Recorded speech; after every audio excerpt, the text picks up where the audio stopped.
Good morning. Today we're doing a houseplant tour, so let me take you around and let's get started.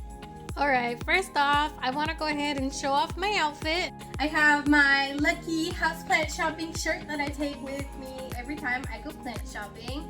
So I'm definitely all decked out. I even have my palm leaf, banana leaf shorts on, so I got a whole outfit going on today. Anyway, let's go ahead and move on to the tour. So at the beginning of this past year, my partner and I finally got our first house. We went from a 600 square foot apartment to a nearly 2,000 square foot house. Originally, it was just us and our 4 cats. Now we have a 5th cat. So yeah, I guess one of the cats will have to share a bedroom, but the garage has been converted. So here's just the living area where most of my houseplants are located. I love it. It's not as lush and full and jungly as it used to be when everything was crammed into our apartment. So my goal is to get a few big statement plants to just fill up the space and make it feel more of like that jungly vibe.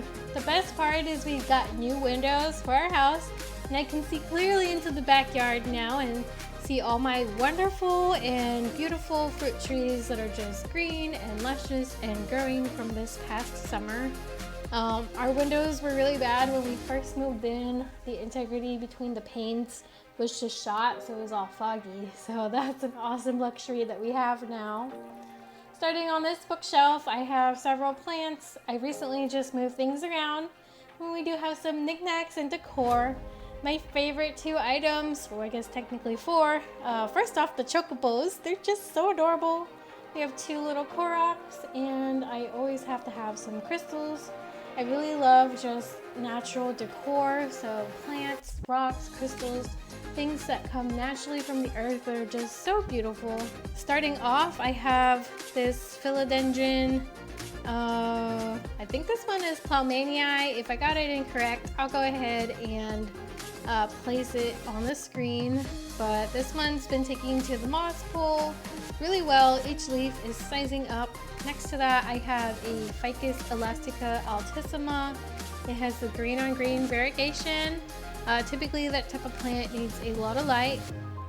To the left of that, I have a philodendron sotoroi that is super nice and silvery. Next to it is a philodendron branchiatum. They're both kind of really similar looking, but the branchiatum is definitely really fussy, so it might not be worth it. I also have a Aglaonema golden Madonna, and then also behind that I have a just Ficus elastica variegated Taniki. So it has some beautiful coloring to it. I have a lot of rubber trees. It's definitely one of those plants that I just can't stop buying because they're just so effortlessly beautiful. On our coffee table, I have my Monstera albo.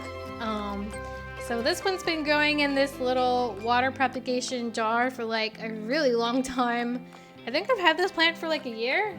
It's finally spreading out a second leaf, and I definitely am gonna need to pot this up soon.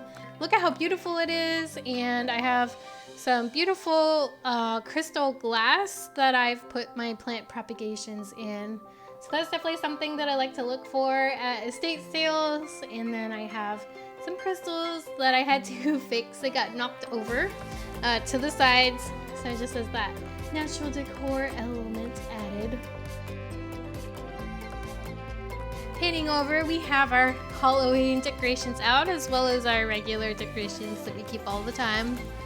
So we got a little happy Halloween sign and a garland with bats and pom-poms, and we also bought some kitchen towels for the Halloween season. Definitely trying to be more minimalist, but I have my amethyst geode, a calcite smoky quartz, yellow citrine amethyst, I have gold pyrite, the round sphere next to the cat statue is a amethyst citrine ball. Anyway, moving on, I have a Aglaonema green bowl right here in front of the mantle, fireplace, and a rubber tree burgundy. And I could definitely buy a second one of that one. I'm waiting for the perfect moment because I know I can get it at any time, anywhere, since it is a common plant. Over here, I have a bunch of aglaonema. I don't even know what this one is called, but I have everything on some bamboo stands as well as some marble stands that I found at Marshall's. Here's a new aglaonema that I got recently, so you might have seen that in one of my previous videos. Another variegated rubber tree next to a aglaonema again. I don't know what this one's called, but it's a little beat up from my cats. And then a aglaonema bamboo next to another green bowl. Moving on to my plant shelves. I just rearranged everything, so I'm really enjoying the new layout. On this first shelf, I have a few trailing plants up at the top, starting with a Scindapsus exotica, next to a Philodendron hederaceum, the green version of the heartleaf philodendron. At the top, I have a Hoya macrophylla, to the left of that a Ficus shiveriana, and then a variegated string of hearts. Moving down to the second part of the shelf, I have a Alocasia dragon's breath. This one really blows me away. It's silvery and elongated and so beautiful. Kind of looks like a little dragon's head to me, and this one does so well in my indoor ambient humidity, so I definitely recommend this Alocasia. It's super easy. I have had a few others that I've struggled with. Next to that is a Epiprenum pennatum Baltic blue, or the Baltic blue pothos. Moving down, I have a Philodendron Birkin. I love the white stripes. This was definitely one of my partner's favorites when I first got into plants. To the left of that is a variegated peperomia, and then another mini peperomia. I don't remember which variety this is. It's either the Tuscany or the Peperomia napoleonites. So moving to the back of the shelf, up at the top, I have a Epiprenum pennatum Cebu blue. So that is the Cebu blue pothos. To the left of that, I have a Scindapsus trubii moonlight. It is a super silvery plant. So my favorite things to find in houseplants is this silvery color, as well as anything that has like a dark green or even like a dark velvet green coloring. So I have a Ficus triangularis that's variegated here. Next to that is a Hoya. I can't remember which one it is, but it's a very basic one. Pretty easy to find. And then my Hoya compacta is next to that. I actually found this compacta at Lowe's one day in a hanging pot for like 20 bucks. It was a 6-inch pot, and it was the best thing that I found at Lowe's ever. So I've had that one for several years.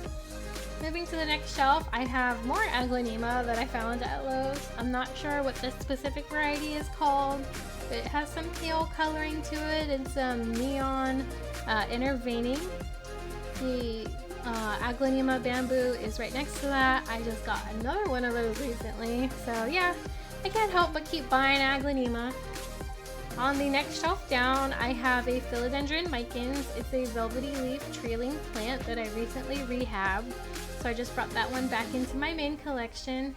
To the left of that, a Philodendron silver sword, looking pale and beautiful like the moonlight, and another Alocasia dragon's breath. So moving to the back, our little kitchen area, I have a bamboo shelf here. I have some succulents that were given to me as a housewarming gift. They're struggling a little bit, but they're alive. And then a Cebu blue propagation that I put in some soil. And then a Scindapsus argyrius, which I recently purchased again. And I have some crystals that are featured with it. I left one shelf empty for my kitty cats, and on the last shelf I have a pothos. This is one of the newer ones from the Trending Tropicals section. Got some petrified wood, coarse rocks and crystals. Top of our little cat box. It has a ZZ Raven and then another rubber tree, the Tiniki one, and then I also have a ficus fiddle leaf. And this is one of the big statement plants that I acquired recently, since I do want to buy some large plants for my space. That way I don't have a bunch of small plants, and the large plants will fill out the space even better.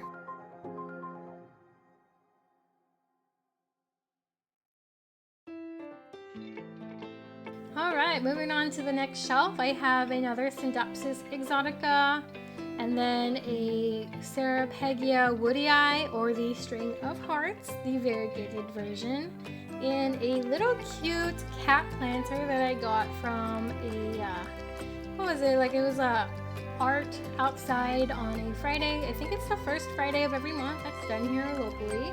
Next to that is a Hoya Crimson Princess.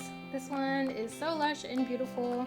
I've been treating this one for pests, but it still is doing amazing despite the struggle. On the same shelf behind that, I have another Ficus triangularis variegata, and then a second Ficus shiveriana, and then a Crimson Queen Hoya behind that. So I definitely like to get things in twos if I really enjoy a plant, and sometimes threes, fours, or fives. My mom always told me that you should always buy things in pairs because you're gonna want to buy a second one later. We do the same thing with food, so instead of getting like, I don't know, like one soda, right, I'll get two, so I know I'm gonna enjoy one again later. So moving down to the bottom shelf, I have a Scindapsus trubii moonlight, once again another exotica propagation. And then I have the Caladium Hilo Beauty, which is, it doesn't have any leaves out right now, so it's kind of recovering, but I hope very soon it'll grow nice and lush. So I recently just fertilized my plants with my liquid grow, and here's a little lucky cat that I got from some friends from their trip. And then the Xanthosoma lindenii, it only has 2 leaves, but when I first got it, man, it was just bursting with growth, so I hope to have a few more leaves sometime soon. And then on the bottom shelf, I have a Peperomia watermelon that I got from Lowe's, another variegated Peperomia, and then a Philodendron white princess. I bought that one at a local plant store called Planted. Behind that, I have a Hoya obovata. It's one of my favorite long-term plants that I've had, and then a Hoya Crimson Queen right behind that. That one was struggling. I cut off a bunch of leaves and did some pest control on it recently. So over here I have a bunch of moss poles. So I have things like Philodendron Splendid, Melanochrysum, Glorious, Almanii, as well as a Monstera Sultipicana on the far right shelf. Now these moss poles, they're plants are really struggling. We'll see if they survive, but I'm definitely gonna put them in my greenhouse cabinet. That's right, I got a greenhouse cabinet that I recently bought from IKEA, so that's one of my recent splurges that I got for myself. I plan on putting my Anthurium and my velvety leaf philodendron, as well as alocasias in here, so things that need a little bit of extra help that will probably do well with the extra humidity. I've been wanting an IKEA Millsbo tall cabinet for years, since I see all sorts of people convert them into little greenhouse displays for their plants that need the extra special attention. So far I've put most of what I want in here. I'm also going to be moving some moss poles, but this is what I plan on keeping within here. So just painting from top to bottom. I'm really excited. There's some things that I got from Wild Roots Nursery, as you can see. I can't wait to go back to that store and give it another visit. And anything that I've had that's been struggling, I'm gonna do my best to help them have a full comeback moment. So they're gonna have some makeovers hopefully, and we'll have some awesome before and after shots. They're gonna have their glow up moment or some shit like that. So yeah, I'm so excited.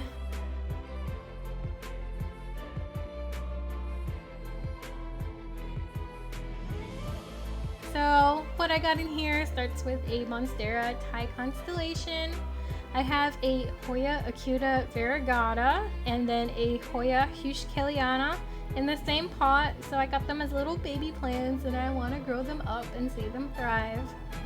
The ikea is so cool looking. I love the elongated leaf and the variegation. To the left of that is one of my favorites that I've been wanting forever. It is a Hoya Mathilde splash. It has silvery coloring on the leaves and it has this cute little button shape. I really am a sucker for Hoyas that have like a circular leaf like the Mathilde or the obovata or even the serpents, but I've heard the serpents is a little bit difficult to have, so I won't be acquiring that one.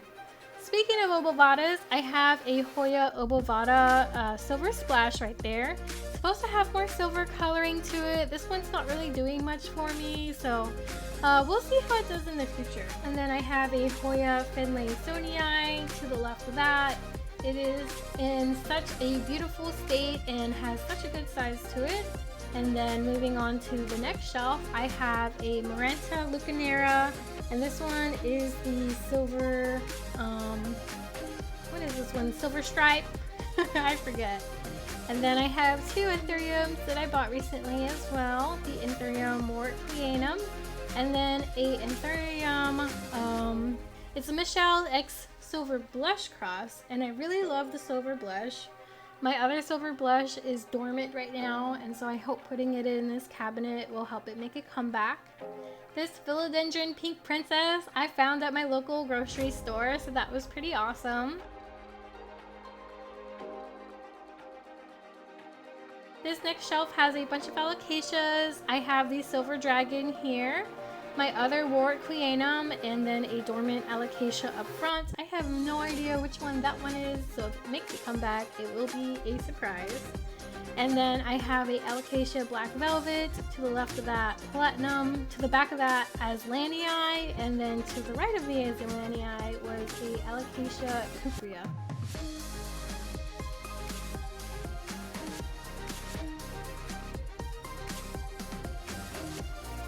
So going to the very bottom, I have a Anthurium crystallinum that's on top of a Philodendron verrucosum.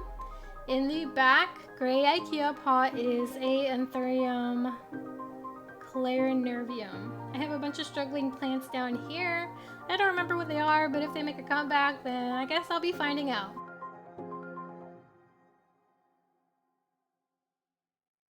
Finally, I have my little propagation / coffee station. So every morning when I make a fresh cup of coffee, I get to enjoy the view of all these green plants here.